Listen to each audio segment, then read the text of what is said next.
ব্যথা পাচ্ছি তো। আস্তে। রুমের ভেতর থেকে ভেসে আসা পুত্রবধূর মুখে এমন কথা শুনে ইমা বেগম আরো কৌতূহল হয়ে দরজায় কান পাতল। কান পাততে ইমা বেগম শুনতে পেল, একটু সরব, আমি নড়তে পারছি না। পুত্রবধূর মুখে এমন কথা শুনে ইমা বেগম মনে মনে ভাবতে লাগলো, এই মেয়েটা আমার ছেলের জীবনটা শেষ করে দিবে। একটা রাতও আমার ছেলেকে ছাড়ে না। ঘর সংসার তো আমরাও করেছি। ছি ছি ছি, এত বেহায়া ছিলাম না। ইমা বেগম দরজায় কান পেতে শোনার চেষ্টা করছে ভেতরে কি হচ্ছে না হচ্ছে। ইমা বেগম যখন দরজায় কান পাতল তখনই ভেতর থেকে পুত্রবধূ ইভা দরজা খুলে বের হতেই ইমা বেগম ইভার শরীরে গিয়ে পড়ল। ইমা বেগমকে এই অবস্থায় দেখে ইভা হতভম্ব হয়ে দাঁড়িয়ে রইল। ইভা বলল, মা, এত রাতে আপনি এখানে কি করছেন? ইমা বেগম কি বলবে কিছুই বুঝতে না পেরে তোতলাতে লাগলো। না, মানে দেখতে এসেছি তোমরা ঘুমিয়েছো কিনা। ইভা বলল, মা, আপনার কি কোনো কিছুর প্রয়োজন? প্রয়োজন হলে বলতে পারেন, এত ইতস্ততা করার কি আছে? পুত্রবধূর কথা শুনে ইমা বেগম লজ্জা পেয়ে যায়। কি বলবে না বলবে ভেবে না পেয়ে ইমা বেগম সেখান থেকে চলে যায়। ইভা দরজা বন্ধ করে রুমের ভেতর চলে যায়। রান্নাঘরে সকালের নাস্তা রেডি করছে ইভা। রান্না শেষ করে মুন্নাকে ডাকার জন্য রান্নাঘর থেকে বের হয়ে গেল ইভা। ইভা চলে যাওয়ার সাথে সাথে রান্নাঘরে প্রবেশ করলো ইভার শাশুড়ি ইমা বেগম। ইমা বেগম রান্নাঘরের চারপাশ ভালো করে দেখতে লাগলো। হঠাৎ ইমা বেগমের মাথায় একটা শয়তানি বুদ্ধি এলো। ইমা বেগম মনে মনে ভাবতে লাগলো, আমার ছেলেকে বশ করতে চাইছিস তুই? দাঁড়া, এমন চাল চালবো যাতে করে আমার ছেলের আশেপাশেও তুই ঘেঁষতে না পারিস। তোর ছায়া দেখলে যেন আমার ছেলে তোকে তাড়িয়ে দেয়। ইমা বেগম খুব সতর্কতার সাথে লবণের ডিব্বি থেকে এক মুঠো লবণ নিয়ে রান্না করার তরকারিতে ছেড়ে দেয়। তারপর চামচ দিয়ে ভালো করে লবণটা তরকারির সাথে মিশিয়ে রান্নাঘর থেকে বের হয়ে নাস্তার টেবিলে গিয়ে বসেন। টেবিলে বসে বৌমা বৌমা বলে ডাকতে লাগলো। বৌমা, তুমি কোথায়? তাড়াতাড়ি নাস্তা দাও, পেটে অনেক ক্ষুধা লেগেছে। ইমা বেগমের ডাক শুনে বেডরুম থেকে ইভা তাড়াহুড়ো করে বের হয়ে আসে। রান্নাঘর থেকে নাস্তা এনে ইমা বেগমের সামনে দেয়। এমন সময় মমিন খান ও মুন্না দুজনেই নাস্তার টেবিলে আসে। মুন্না তার মা ইমা বেগমের পাশে চেয়ারে বসে। ইভার সবাইকে নাস্তা দিয়ে নিজেও নাস্তা করার জন্য একটা চেয়ারে বসলো। মুন্না খাবার মুখে দিয়ে ওয়াথু বলে মুখ থেকে খাবার ফেলে দিল। হুঙ্কার দিয়ে বলল, এসব কি রান্না করেছো? খাবার মুখে দেওয়া যাচ্ছে না। মুন্নার এমন কথা শুনে ইভা অবাক হয়ে গেল। মনির খান বলল, আরে কি হয়েছে? তুই এরকম ষাঁড়ের মতো চিল্লাচ্ছিস কেন? নাও, তুমি একটু খেয়ে দেখো আমি কেন ষাঁড়ের মতো চিল্লাচ্ছি। মুন্নার কথা মতো মুমিন খান একটু খাবার মুখে নিল। মুমিন খান খাবার মুখে নিয়ে বুঝতে পারলো তরকারিতেও অতিরিক্ত লবণ দেওয়ার কারণে তরকারি তিতা হয়ে গেছে। মুমিন খান মুখে নিয়ে খাবারটা ফেলে দিয়ে বৌমার দিকে তাকিয়ে রইল। ইমা বেগম মনে মনে হাসছে আর ভাবছে, বৌমা, সবে মাত্র খেলা শুরু, দেখি কি করে তুমি এই সংসার করো। মুন্না বলল, রান্না করার সময় মন কোথায় থাকে? এসব কি রান্না করেছো? এই খাবার কি কোনো মানুষ খেতে পারবে? ইভা কাঁদো কাঁদো গলায় বলল, আমি তো সবকিছুর পরিমাণ ঠিকঠাকই দিয়েছি। লবণ, মরিচ, হলুদ তো বেশি হবার কথা না। ইভেন আমি রান্না শেষ করে সব টেস্ট করেও দেখেছি, সব ঠিক আছে। মুন্না চিৎকার দিয়ে বলল, তোমার কি মনে হয় আমি তোমার সাথে ইয়ার্কি করছি? একটা কাজও ঠিক মতো করতে পারো না, যত সব ফালতু। বলেই খাবার টেবিল থেকে হন হন করে বেরিয়ে গেল মুন্না। ইভা প্লেট থেকে একটু খাবার মুখে নিল। দেখলো সত্যিই তো খাবার বেশি লবণের কারণে একদম তিতা হয়ে গেছে। কিন্তু ইভা কিছুতেই বুঝতে পারছে না এটা কি করে হলো। ইভা সোফাতে মনমরা হয়ে বসে আছে। এমন সময় মমিন খান এসে ইভার পাশে বসে। মমিন খানকে দেখে ইভা একটু নড়ে চড়ে বসে বলল, বাবা, আপনার কি কিছু লাগবে? না মা, আমার কিচ্ছু লাগবে না। দেখলাম তুমি মনমরা হয়ে এখানে বসে আছো, তাই আসলাম গল্প করার জন্য। মমিন খানের মুখে এমন কথা শুনে ইভা একটু লজ্জাবোধ করলো। তারপরও ইভা বলল, আসলে বাবা, সকালের ঘটনার জন্য আমি সত্যি লজ্জিত, কিন্তু বাবা আমি বুঝতে পারছি না এমনটা হলো কি করে। মমিন খান একটা হাসি দিয়ে বলল, দূর পাগলি মেয়ে, এটা কোনো ব্যাপার না। কয়েকদিন ঠিক মতো রান্না বান্না করলে দেখবে আইডিয়া হয়ে যাবে কতটুকু লবণ মরিচ দিতে হবে। এ নিয়ে মন খারাপ করে থাকলে হবে? ইভা কিছুই বুঝতে পারছে না যে সে সকালে রান্না করার তরকারিটা ঠিকঠাক মতোই রান্না করেছিল, তাহলে অতিরিক্ত লবণটা আসলো কোথা থেকে। ইভা আবারও বলল, বাবা, আমি তো ঠিকঠাক মতোই রান্না করেছি। তখনই মমিন খান বলে উঠল, সকালের পর্ব বাদ দিয়ে দুপুরের দিকে মন দাও। সবে তো মাত্র তোমার সংসার জীবন শুরু, আরো কত লম্বা পথ পড়ে আছে। ইভা কিছুতেই মমিন খানকে তার মনের কথাটা বোঝাতে পারল না। মমিন খান আবারও বলল, বৌমা, যাও একটু রং চা করে নিয়ে এসো, মাথাটা খুব ধরেছে। ইভা ঠিক আছে বাবা বলে চা করার জন্য রান্নাঘরের দিকে চলে গেল। ইভার শরীরটা বড়ই ক্লান্ত। সারা দিন সংসারের কাজ করার পর বিকালের দিকে একটু শুয়েছে বিশ্রাম নেবার জন্য। এমন সময় ইমা বেগম এসে বৌমা বৌমা বলে ইভার বেডরুমে প্রবেশ করলো। ইমা বেগম রুমে ঢুকতেই ইভা শোয়া থেকে উঠে দাঁড়িয়ে গেল। ইমা বেগম বলল, কি হলো বৌমা, তুমি দেখি রাজরানীর মতো শুয়ে আছো, এদিকে ঘরের সব কাম কাজ পড়ে আছে, এগুলো কে করবে শুনি?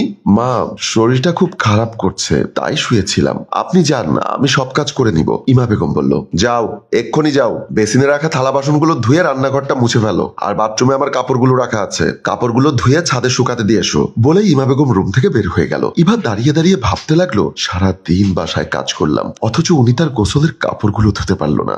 আমিও তো মানুষ, আমি তো মেশিন না। কথাগুলো ইভা ভাবছে আর দু চোখের জল গড়িয়ে পড়ছে। অফিসে বসে আছে মুন্না। এমন সময় মুন্নার রুমে প্রবেশ করলো তার কলিগ বাবু। বাবু মুন্নার পাশে রাখা চেয়ারটিতে বসতে বসতে বলল, কি ব্যাপার মুন্না সাহেব, আপনাকে দেখে মনে হচ্ছে অনেকদিন ধরে না খেয়ে আছেন। কি তরি তরকারির দাম বেড়ে যাওয়ায় খাওয়া দাওয়া বন্ধ করে দিয়েছেন নাকি? বাবুর মুখে এমন কথা শুনে মুন্না বলল, বাবু সাহেব আপনি তো মজা করছেন আমাকে নিয়ে। আমি উপাস। কেন রোজা রেখেছেন নাকি? আরে না ভাই, আমার নতুন বউয়ের রান্না একবার খেলে কয়েক বছরের মধ্যে আর আমার বাসার দিকে যাবেন না, বুঝলেন? বাবু একটা হাসি দিয়ে বলল, ও বুঝতে পেরেছি, নতুন নতুন বিয়ে করেছেন, মজা মাস্তি করছেন, খাওয়া দাওয়ার এত দরকার কি? মুন্না একটু রাগান্বিত হয়ে বলল, আপনার কাছে মনের কথা বলা আর শিবের মাথায় জল ঢালা সমান।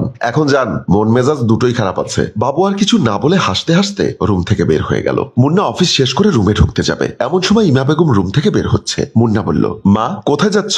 ইমা বেগম বলল, ছাদে কাপড় শুকাতে দিয়েছিলাম, যাই কাপড়গুলো নিয়ে আসি, তুই গিয়ে ফ্রেশ হয়ে কিছু খেয়ে নে। ঠিক আছে মা, যাও, আমি ফ্রেশ হয়ে কিছু খেয়ে নেই, পেটে প্রচন্ড ক্ষুধা লেগেছে। বলেই মুন্না রুমের ভেতরে ঢুকে গেল আর ইমা বেগম কাপড় আনার জন্য ছাদে চলে গেল। মুন্না বেডরুমে ঢুকতেই ইভা শোয়া থেকে উঠে মুন্নার হাত থেকে অফিস ব্যাগটা নিল। মুন্না তাড়াহুড়ো করে কাপড়গুলো খুলে খাটের উপর রাখলো। মুন্না বলল, ইভা তুমি আমার জন্য তাড়াতাড়ি খাবার রেডি করো, আমি হাত মুখ ধুয়ে আসছি। এই বলে মুন্না বাথরুমে ঢুকে গেল। ইভা মুন্নার জন্য খাবার রেডি করতে রান্নাঘরের দিকে চলে গেল। ইমা বেগম ছাদ থেকে কাপড়গুলো নিয়ে যখন চলে আসতে চাইলো, তখনই তার মাথায় একটা শয়তানি বুদ্ধি এলো। ইমা বেগম মনে মনে ভাবলো, যেভাবেই হোক বৌমাকে আমার ছেলের কাছ থেকে দূরে সরিয়ে রাখতে হবে, কিছুতেই যেন আমার বৌমা ছেলেকে বশ করতে না পারে, আমার ছেলে যেন আমার কথা ছাড়া কখনো বউয়ের কথা না শোনে। মুন্নাই মাত্র অফিস থেকে এসেছে, নিশ্চয়ই সে এখন হাত মুখ ধুতে ওয়াশরুমে যাবে, এই সুযোগটা হাতছাড়া করা যায় না। বলে ইমা বেগম চারিদিকে ভালো করে দেখে বাসার পানি সাপ্লাইয়ের লাইনটা অফ করে দিল। লাইনটা অফ করে ইমা বেগম প্রশান্তের একটা হাসি দিয়ে তাড়াহুড়ো করে ছাদ থেকে রুমের দিকে পা বাড়ালো। এদিকে মুন্না বেসিনে গিয়ে দেখে পানি নেই টাপে। মুন্না চেঁচিয়ে চেঁচিয়ে ইভাকে ডাকতে লাগলো, ইভা ইভা। মুন্নার ডাক শুনে এসে ইভা বলল, কি হয়েছে, এভাবে ডাকছো কেন? কলে পানি নেই কেন?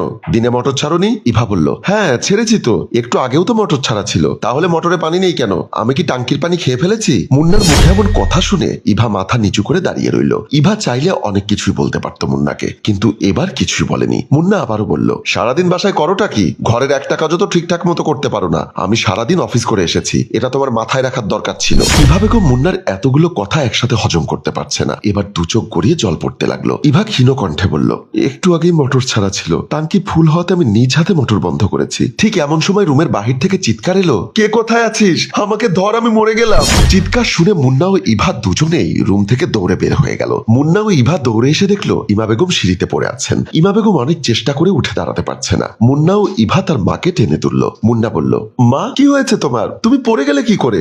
উপর থেকে নামার সময় কাপড়ের সাথে পা আটকে গিয়ে পড়ে যাই। ইভা বলল, মা একটু দেখে শুনে হাঁটবেন না? মুন্না চলো, মাকে নিয়ে তাড়াতাড়ি হসপিটালে যাই।